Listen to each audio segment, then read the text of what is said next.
ناظرین السلام علیکم، جمعہ مبارک۔ امید ہے تمام دوست ناظرین خیریت سے ہوں گے۔ حضور پاک صلی اللہ علیہ وآلہ وسلم کا ارشاد پاک ہے، جو شخص گھر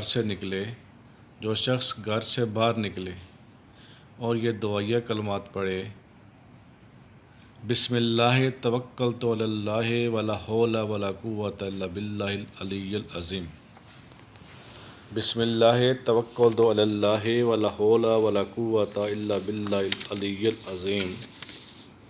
تو رسول پاک صلی اللہ علیہ وسلم نے اس کے بارے میں ارشاد فرمایا کہ اللہ تعالیٰ کی طرف سے اس بندے کو یہ جواب آتا ہے کہ تجھے ہدایت دے دی گئی ہے، تجھے ہدایت عطا فرما دی گئی ہے اور تیرا کفیل اللہ ہے، اور تجھے ہر شخص کے شر سے محفوظ کر دیا گیا ہے۔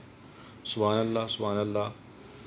دوبارہ یہ کائنڈلی دعا سن لیں، گھر سے نکلتے وقت یہ لازمی کم از کم 3 دفعہ پڑھ لیا کریں۔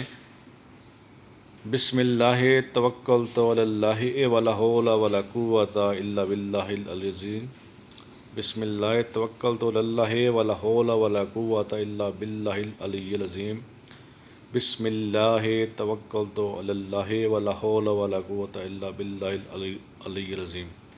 ناظرین، اگر آپ کو یہ میری ویڈیو اچھی لگے تو کائنڈلی اس کو لائک کیجئے، سبسکرائب کیجئے اور کائنڈلی شیئر کیجئے۔ بہت شکریہ، تھینک یو، السلام علیکم۔